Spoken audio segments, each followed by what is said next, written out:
হিপবাত হবে না। হিপবাত কি, কেন দিই? হিপবাত হচ্ছে যখন আমরা অ্যানাল ফিশারের রোগী হয়, পায়খানা রাস্তা দিয়ে রক্ত আসে, পাইলসের রোগী বা পেরিনাল টিয়ার অর্থাৎ মাসিকের পথ অপারেশন বা মাসিকের পথে কোনো ছিদ্র কেটে গেছে বা কোনো ইনফেকশন আছে, তখন আমরা এই হিপবাত দিতে থাকি। হিপবাত মানে অর্থাৎ নিতম্ব এলাকা চুপড়িয়ে বসে বসে থাকবে গরম পানির ভিতরে, এটা কি বলি? হিপবাত। হিপবাত দিতে হলে আমাদের কি দিতে হবে? হিপবাত দিতে হলে আমাদের এইরকম একটা গামলা, এই গামলার ভিতরে থাকবে, গামলা বা ডাবর, এর ভিতরে থাকবে পানি নিতে হবে। পানি কতটুকু? 7 থেকে 10 লিটার।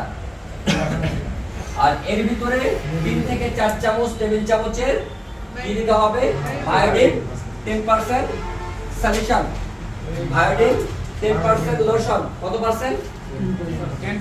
10%। কতটুকু? 2 থেকে 4 চামচ। দিনে কতবার? 2 থেকে 3 বার। কতবার দেবে? 2 থেকে 3 বার। পানি কেমন হবে?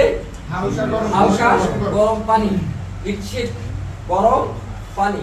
কতক্ষণ থাকবে? যতক্ষণ পানির উষ্ণতা থাকবে ততক্ষণ, অর্থাৎ 15-20 মিনিট। 15-20 মিনিট এটা দেবে। আচ্ছা, তাহলে কি কি দেওয়া যাবে? অ্যাক্রোফ্লোভিন লোশন, অ্যাক্রোফ্লোভিন লোশন অথবা আয়োডিন 10% লোশন। অ্যাক্রোফ্লোভিন লোশনটা সবথেকে ভালোটা পাওয়া যাবে ভাম অ্যান্ড কো, গুলিস্তান ভাম অ্যান্ড কো কোম্পানির। ঠিক আছে, তাহলে এই প্রক্রিয়া কি বলি আমরা? হিপবাত। কাদের জন্য দেব?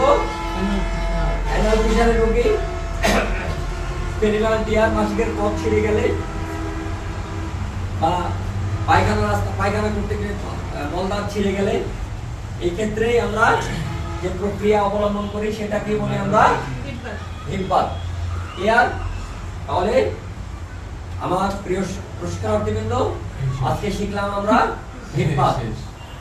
থ্যাংক ইউ, সবাই ভালো থাকেন, আবার দেখা হবে ইনশাআল্লাহ।